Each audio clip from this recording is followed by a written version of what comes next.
বিসমিল্লাহির রহমানির রহিম। 3 দিনের রাষ্ট্রীয় সফরে মালয়েশিয়া পৌঁছেছেন প্রধান উপদেষ্টা ডক্টর মোহাম্মদ ইউনুস। স্থানীয় সময় সন্ধ্যা 7:50 কুয়ালালামপুর বিমানবন্দরে পৌঁছান ডক্টর মোহাম্মদ ইউনুস। প্রধান উপদেষ্টা অধ্যাপক মোহাম্মদ ইউনুস এবং বাংলাদেশের যে প্রতিনিধি দল তাদেরকে বহনকারী বাংলাদেশের বিমানের এয়ারক্রাফটটি স্থানীয় সময় সন্ধ্যা 7:50 মালয়েশিয়াতে অবতরণ করার পর সেখানে কিন্তু মালয়েশিয়ার যে স্বরাষ্ট্রমন্ত্রী সাইফুদ্দিন আসন ইসমাইল তিনি তাকে স্বাগত জানিয়েছেন। এবং যেহেতু এখন রাত এবং রাতে আসলে কোনো আনুষ্ঠানিকতা নেই, যার কারণে প্রধান উপদেষ্টা ডক্টর মোহাম্মদ উপদেষ্টা সহ এবং তার সকল সঙ্গীগণ কিন্তু এই মুহূর্তে হোটেলে অবস্থান করছেন। আগামীকালের মূলত যে সরকারি যে আলোচনাগুলো রয়েছে সেগুলো কিন্তু আগামীকালে হবে।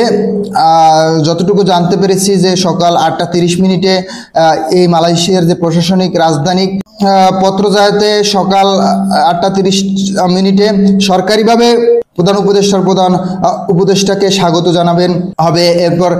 তারপর 9টায় মালয়েশিয়ার প্রধানমন্ত্রীর সঙ্গে তিনি প্রথমে একটি দ্বিপাক্ষিক বৈঠক করবেন, তারপর একটি জয়েন্টের বৈঠক হবে। এরপর বৈঠকে মূলত আমরা যে সকল বিষয় জানতে পেরেছি আলোচনা হবে দুই দেশের শিল্প বাণিজ্য, বিনিয়োগ এবং শিক্ষা, পর্যটন এবং শ্রম বাজার নিয়ে। এই শ্রম বাজারের ইস্যু নিয়েও একটি আলোচনা হবে। এছাড়াও আসিয়ান ভুক্ত হওয়ার জন্য বাংলাদেশ মালয়েশিয়ার সরকারের যে সমর্থন সেটি আদায়ের জন্য কথা বলবেন। একই সঙ্গে আমরা জানতে পেরেছি যে প্রতিরক্ষা এবং জ্বালানি সমঝোতা সহ মোট আরো 3টি বাণিজ্যিক সমঝোতা সহ মোট 5টি সমঝোতা স্মারক স্বাক্ষরিত হওয়ার কথা রয়েছে। এবং বাংলাদেশ এবং মালয়েশিয়ার দ্বিপাক্ষিক এই বৈঠকে হয়তো আমাদের যে নিরসন রয়েছে প্রবাসীদের ভিসা বন্ধ সেটাও উঠে আসবে ইনশাল্লাহ।